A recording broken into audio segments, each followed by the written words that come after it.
भद्रशिला नदी के किनारे आत्मदेव जी थे, बहुत बड़े ब्राह्मण विद्वान थे और ज्ञाता भी थे।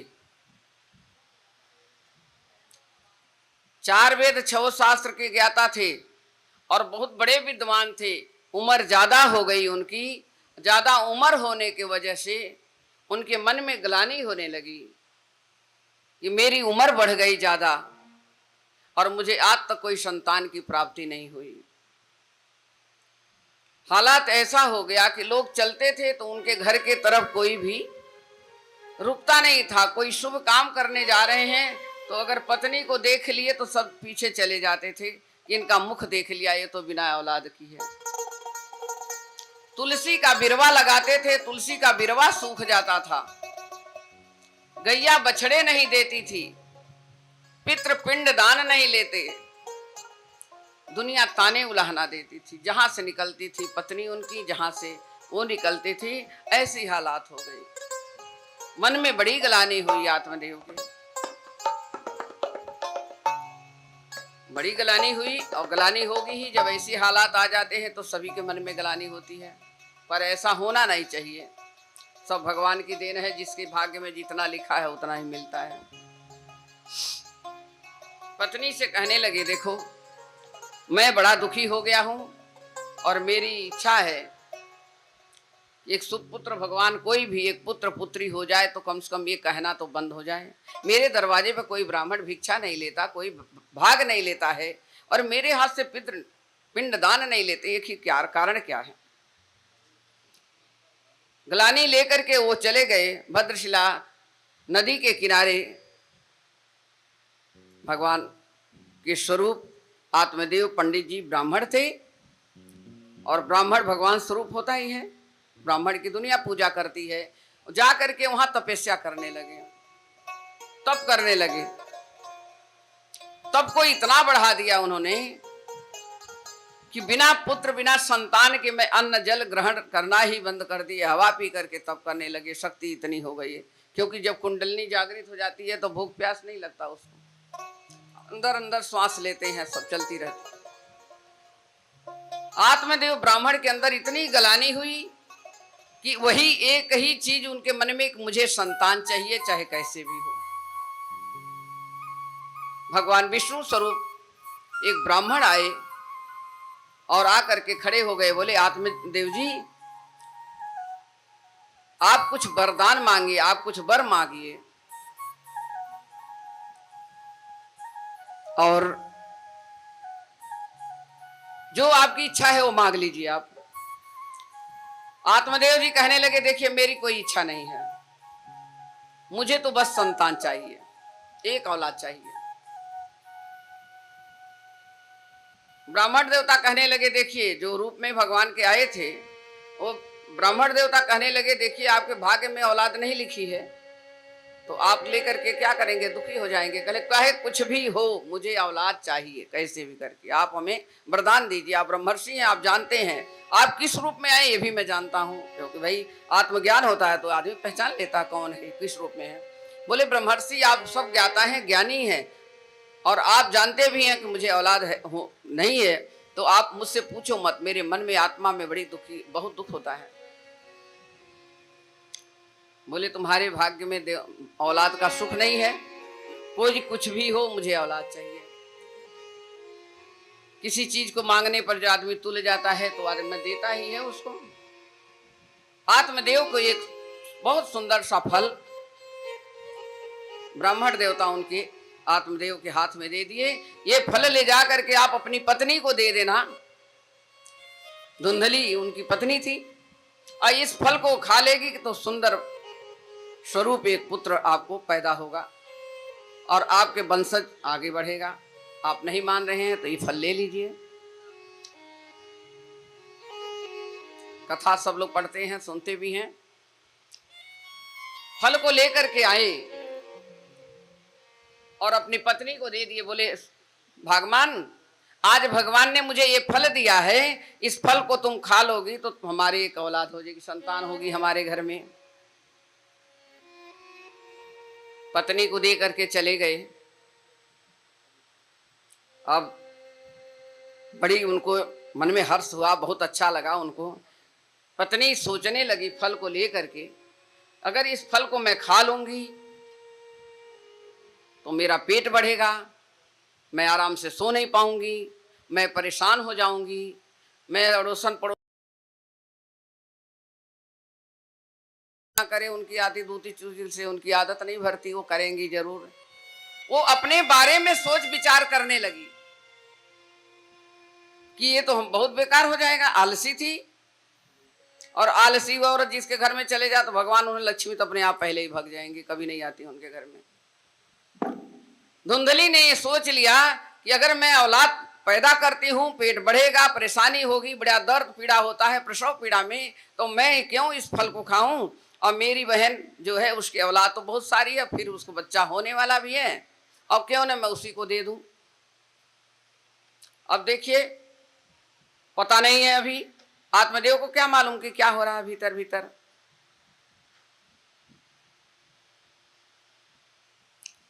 तब सोच विचार करके, और उसकी जो बहन थी वो महालालची थी। जीजा बार बार कहता, अपनी बहन से कही इतना दौलत है, सब कुछ हमें दे दे, उसके कोई औलाद नहीं है। बहन को बुलाती है और कहती है तुम ऐसा करो, इस फल को तुम ले लो, और वो जो बच्चा पैदा होगा वो मैं ले लूँगी और पाल लूँगी। और इधर नाटक शुरू हो गया। तबीयत खराब है, ऐसे है वैसे है, बेचारे ब्राह्मण देवता उनकी सेवा में लग गए, खुशी मना रहे हैं। बहन बोली कोई बड़ी अच्छी बात है, अब जो पुत्र पैदा होगा, जो भी होगा औलाद, मैं तुम्हें दे दूंगी। बहन कहने लगी मेरे तो 5-6 औलाद तो पहले ही है, 6 और 7वां होने वाला है, इसको दे ही देना है, मैं ये फल खा के क्या करूंगी। सामने उनके गौ माता बधी हुई थी, उसी फल को ले जा करके गौ माता को दे दी। फल उस गौ माता ने ले लिया, ग्रहण कर लिया। अब यहाँ आत्मदेव जी बड़े खुश हुए। कहते हैं एक त्रिया चरित्रस्य पुरुषस्य भागम दैवो न जानात कुतो मनुष्य, दैवो न जाना भी कुतो मनुष्य। त्रिया का चरित्र कभी मनुष्य नहीं पार पा सकता। अरे देवता ही नहीं पार पाए तो मनुष्य की हमारी तुम्हारी क्या बात है। आत्मदेव मरते समय तक नहीं उनको पता लगा कि मेरा ये पुत्र है या मेरी औलाद है। अगर वो अपनी दृष्टता पर, अपनी चतुराई पर उतर जाएं तो देवता भी उनका पार नहीं पाते हैं। हम मनुष्य की तो कोई बात ही नहीं है, हालांकि सभी हैं, पर ये भगवान शास्त्रों में ही लिखा हुआ है जो हम बता रहे हैं। पुरुषस्य भागम, पुरुष का भाग्य बदलने वाली सिर्फ स्त्री होती है। भाग बदल भी देती है, भाग बिगाड़ भी देती है, उसी के हाथ में। पत्नी सुलग चढ़ी है तो जीवन संगनी अच्छी हो गई तो जीवन बन गया अच्छा। आत्मदेव खुश, जिस टाइम उस फल को दिया गया उसी समय पर उसकी वो औलाद हुई, और उसी समय उस गौ माता से गौकर्ण जी पैदा हुए। अभी तो गौकर्ण जी पैदा हुए, नाम रखा जाएगा। और सारा चेहरा सकल जो मनुष्य का और बाकी गौ का, बड़े सुंदर। अब औलाद ये भी और ये भी दोनों। अब क्या भाई, अब खुशी का तो ठिकाना नहीं आत्मदेव को। आत्मदेव को खुशी का ठिकाना ही नहीं रहा कि अब हम क्या कहें। ऋषियों को बुलाते हैं और नामकरण संस्कार करते हैं। प्रसाद आप सभी लोग, जो प्रसाद आ रहा है टेबल पर ही रखे जाए वहीं, क्योंकि लाइव चल रही है इस टाइम, तो प्रसाद वहीं टेबल पर रखवाया जा, टोकरी में बाहर ही। हाँ जी, और बाद में यहाँ भोग लग जाएगा तो सबको वितरण कर दीजिएगा, ऐसे करिए। और एक आप लोगों को सबसे निवेदन है कि चप्पल है जो स्लीपर आप लोग उधर उतारें। ये बीच में सारी चप्पल आ रही है और लोग कमेंट भी करें माता जी चप्पलें तो बहुत आ रही हैं, तो चप्पल यहाँ नहीं उतारा जा, साइड में करवाइए गुप्ता जी। हाँ जी, ये बहुत सारी चप्पल यहाँ उतारी गई है। आत्मदेव जी की खुशी का ठिकाना नहीं रहा। आत्मदेव जी अपने ऋषि को बुलाते हैं, पुरोहित को बुलाते हैं और नामकरण संस्कार करते हैं दोनों बच्चों का। बोले ये भी मेरी औलाद है, ये भी है, और दोनों का नामकरण संस्कार बड़े धूमधाम से किया गया। आत्मदेव धुंधली अपने बैठ करके बहुत आराम से नामकरण संस्कार हुआ। बेटे का नाम धुंधली कहने लगी, मेरे बेटे का नाम मेरे नाम से ही होना चाहिए। जैसे कर्म करी वैसे बेटे का भी वही नाम रखवा दिया, तो उसका नाम धुंधकारी रख दिया गया। और गौ से वो पैदा हुए थे, उनका नाम गौकर्ण रखा गया। जो गौकर्ण थे, फल से पैदा हुए थे, उनका इनको अंदर इतनी भक्ति थी, शक्ति, क्योंकि ऋषि का फल और ऋषियों का फल तो संतों का बहुत भाग्य से मिलता है। वो फल मिला उनको, तो उससे वो बहुत संस्कारी बोले, ये जो गौ जी गौकर्ण हुए हैं, गौ से पैदा है, ये बहुत बड़ा भक्ति और परम भगवान के भक्त हैं। और पुरोहित जो कह के तो चले गए। दोनों बच्चे पल रहे हैं घर में खूब, बहुत प्रेम पूर्वक। आत्मदेव बड़े खुश हुए। थोड़ा समय बीत रहा है, 5 साल के हुए धुंधकारी, 5-5 साल के, दोनों बराबर की उम्र। अब धुंधकारी तो झूठे सीटे और बस कुकर्म में लग गया। कर्म खराब, जैसी संगत वैसी सोहरत, सोहबत वही होती है। 5 साल से ही लड़ाई झगड़ा, अड़ोसी पड़ोसी के बच्चों को मारना पीटना काटना शुरू कर दिया धुंधकारी। और गौकर्ण जी तपस्या में लग गए पिताजी के साथ अपने, तब करने लगे, बहुत बड़े विद्वान बने। धुंधकारी जैसे जैसे बढ़ता गया वैसे वैसे वो आताताई असुर की तरह उसके सारे कार्य होने शुरू हो गए। बच्चों को पकड़ लेता, उसको ले आके कुएं में डाल देता, मार देता, हत्या ब्रह्म हत्या करना शुरू कर दिया। थोड़ी सी 18 साल से ज्यादा उम्र हुई, बस वो वेश्यालय में जाना शुरू कर दिया। धुंधकारी बहुत गलत काम में, बहुत अच्छे मार्ग से होते हुए भी, अगर कहते हैं प्रभु की कृपा नहीं हो तो मार्ग से भी भटक जाता है इंसान। पर संगत की बात है, क्योंकि माता पिता जो होते हैं, जैसे कहें पिताजी डांटते थे तो धुंधकारी उससे धुंधली लड़ती थी। आप मेरे पुत्र को डांटते हो, क्या करता है, जो मांगता है उसको क्यों नहीं देते हो। बच्चों को बढ़ावा दीजिए, ऐसे नहीं है बात है, बालक को प्यार भी करें, लेकिन बालक को उतना ही प्यार करो। जब पिता रास्ते पर ले जा रहा है तो माँ का फर्ज बनता है उसके रास्ते जाने दीजिए, तब बालक नहीं बिगड़ता। एक का डर बच्चों को होना चाहिए, चाहे पिता से चाहे माँ से। पर माँ अगर सही नहीं है, पिता रास्ता दिखाता है, तो माँ को बीच में नहीं आना चाहिए। आदत ऐसी बिगड़ गई कि बस उम्र बढ़ती गई, आदत बिगड़ती गई, पिता के हाथ से चला गया, माँ के हाथ से चला गया। अब विश्वविद्यालय में जाना जब शुरू कर दिया, पिता को बड़ा कष्ट हुआ। चारों तरफ से बर्बादी बर्बादी, बदनामी शुरू हो गई, तुम्हारा पुत्र ऐसा करता है। आत्मदेव क्या करें, बड़ी ग्लानि मन में उनके। बोले धुंधली से, अपनी पत्नी से, भगवान अच्छा था, बिना औलाद का ही था। नहीं औलाद थी तभी मैं सही था, ये तो औलाद पा करके मेरे मन में इतनी ग्लानि हो रही है कि सच कह रहे थे ब्राह्मण देवता कि तुम्हें औलाद का सुख नहीं है, तो सच में हमें औलाद का सुख नहीं है। ऐसा कुकर्म पुत्र, हे प्रभु हम कहाँ कितने पाप में फंस गए, आप समझाए पर मैं नहीं माना। धुंधली अब दुखी हो रही है जब बेटा बिगड़ गया बिल्कुल। बोली बात सत्य कह रहे हैं पतिदेव आप, आपकी बात को मैं नहीं मानी, और आज ही मेरा पुत्र मेरे साथ ऐसा ऐसा कुकर्म करता है। अब क्या करा, वो मारना पीटना शुरू कर दिया माँ को अपने। धन मांगता था, धन नहीं देती तो माँ को मारता।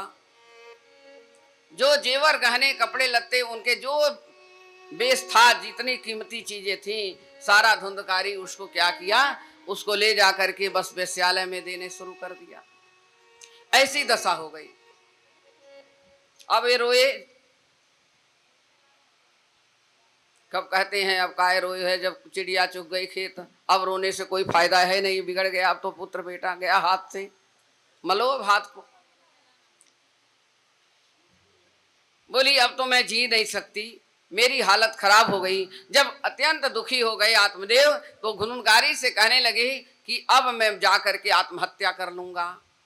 धुंधकारी कहने लगा आप इतने बड़े ज्ञानी हैं, इतने बड़े ज्ञाता हो, आप विद्वान हैं, आप आत्महत्या क्यों करेंगे। आत्महत्या करना बहुत बड़ा पाप होता है। चाहे कितनों कष्ट मिले पर आत्महत्या नहीं करना चाहिए। 1000 वर्ष के प्रेत बनोगे, कितने योनियों में भटकोगे, भटकते भटकते तब मनुष्य की योनि मिलती है। बहुत समझाए बुझाए, बस आत्मदेव तो घर छोड़ करके चले गए। कहाँ? भद्रशिला नदी के किनारे, वहां तप करने लगे। तुंगभद्रा नदी के किनारे आत्मदेव वहां तप करने लगे, घर बार छोड़ दिए। इधर धुंधकारी ने क्या किया, माँ को जब देखा अब कुछ नहीं दे रही है और 3-3 औरतें वेश्यालय में उसम मांगे तो कहीं सारा धन देता था, और जब कम होने लगा तो उसम मारपीट करने लगी, नहीं ले आओ मुझे दो। बस एक दिन क्या किया, बोली मेरे पास तो कुछ नहीं है, अब मैं क्या दूं तुमको पुत्र, पिता तो तुम्हारे चले गए, मेरे पास तुम ही हो, तुम भी ऐसे करोगे, कैसे मेरा जीवन कटेगा। धुंधकारी क्या किया, माता को अपने मार पीट करके कुएं में डाल दिया। माँ मर गई, कुएं में चली गई, हो गई प्रेत बन गई। ले अब है तो औलाद उसी लालची की ना। अब अगर इतना आलस्य नहीं होता तो इतना बड़ा दुख नहीं होता। भगवान का फल मिला और तुमने उसको ठोकर मार दिया, तो जो ठोकर मारेगा तो वो तो दुखी होगा, सदैव ही दुखी होगा।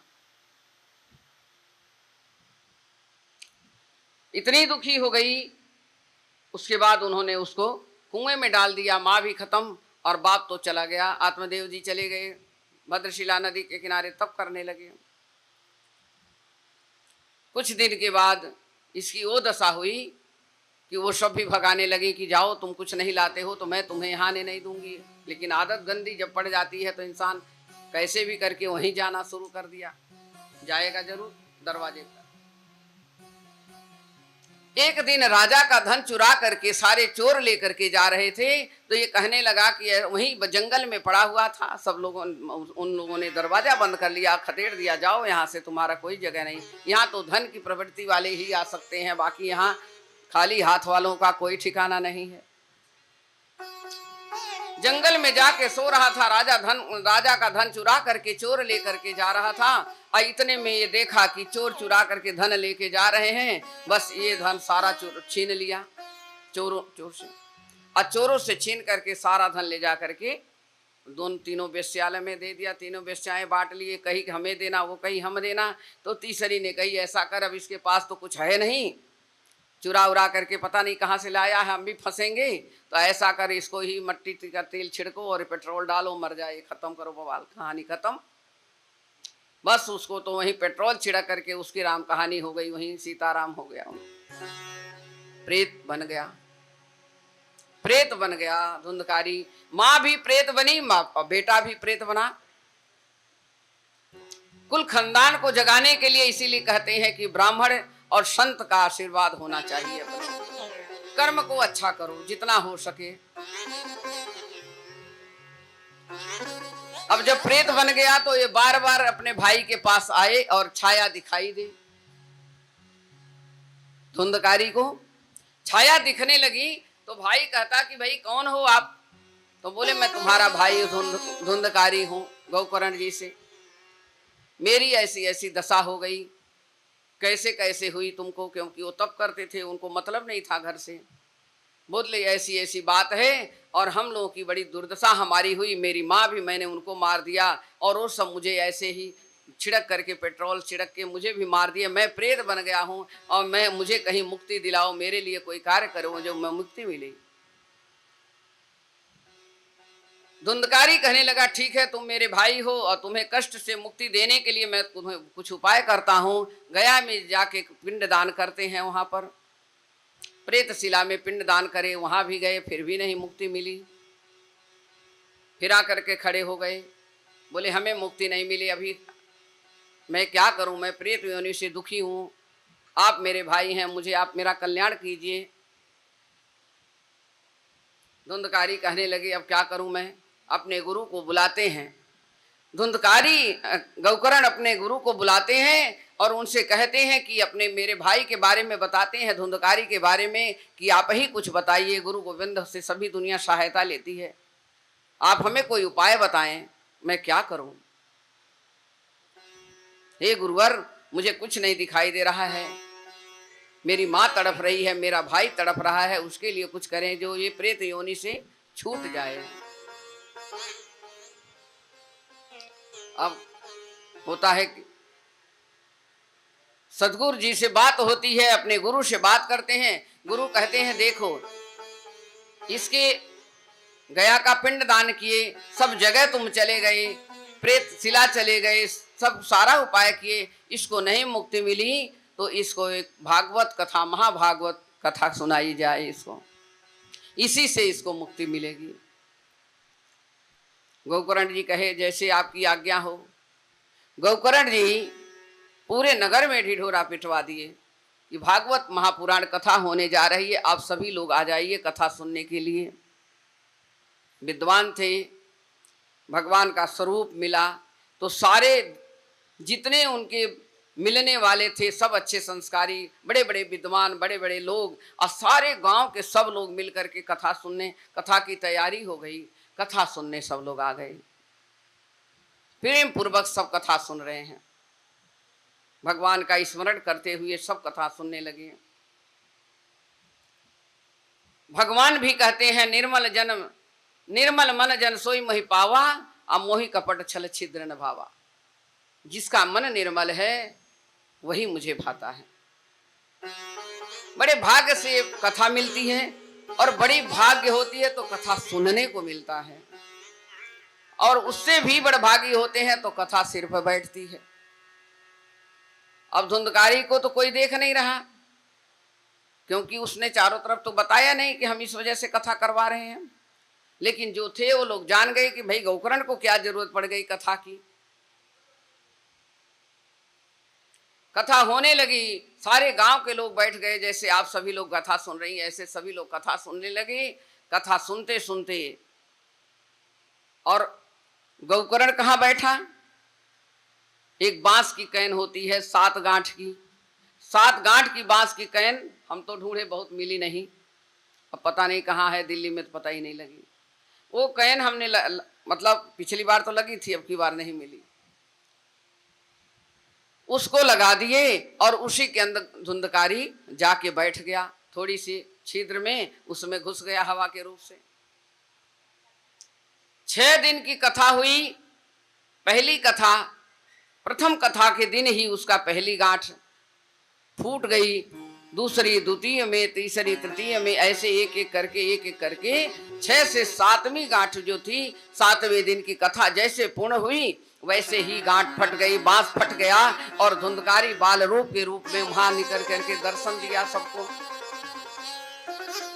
अब धुंधकारी को देख करके इतना सुंदर बालक वहां कैसे आया, अब सबके मन में ग्लानि हुई।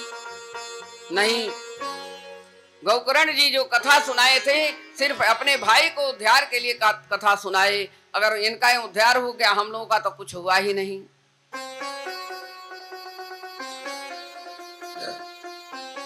कहते हैं ना, ईर्ष्या द्वेष नहीं करनी चाहिए अपने भागवत कथा में। जहां जितना आदमी जहां पर मिले वहीं बैठो, जो हो जाए उतना कर लो, और ये करो वो करो भाग भूग करके तो नहीं होता है। प्रभु जी सबको देख रहे हैं, सबको देख रहे हैं, किस अवस्था में आप हैं, किस रूप में हैं, क्या कामना है आपकी, भगवान सब सुनते हैं, सब देखते हैं, सब। इस बात की पंचायत करने लगे धुंधकारी, ये कैसे हुआ, प्रेत तुम्हारा भाई इतना सुंदर बालक होकर के निकला, पर मुझे तो कुछ नहीं फल मिला। धुंधकारी गोकर्ण जी कहने लगे देखिए मेरी कोई गलती नहीं इसमें, मन लगा करके, चित लगा करके जिसने जैसा कामना थी उसको मिला, उसमें हमारा कोई कसूर नहीं है। मेरा भाई प्रेत में योनि में था, और उसको यही कष्ट था कि मैं किसी तरह से इस प्रेत योनि से छुटकारा मिले और मुझे शांति मिले, मैं अपने भी मनुष्य रूप में आकर के कुछ अच्छा कर्म करूं। बाकी हमने किसी को कैसे भी किसी भी तरह से कुछ नहीं दिया, सब अपने अपने कर्मानुसार सब पाते हैं, और कर्म अनुसार ही सब मिलते हैं। कथा समाप्त हुई, गोकर्ण जी अपने आसन पर चले गए तप करने के लिए, और धुंधकारी प्रेत योनि से छूट करके और वैकुंठ धाम को चला गया।